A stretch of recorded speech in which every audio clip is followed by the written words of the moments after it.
Hello everyone, আজ আমরা এসেছি এমন একটা জায়গায় যেটা শুধু একটা শহর নয়, এক অনুভূতি।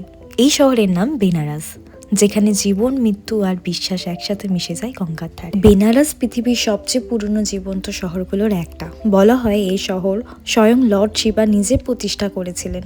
এখানে আছে প্রায় 2000-এরও বেশি মন্দির আর 84টা ঘাট। প্রতিটা ঘাটের একটা গল্প আছে, কেউ প্রার্থনার, কেউ প্রেমের, কেউ আবার বিদায়ের।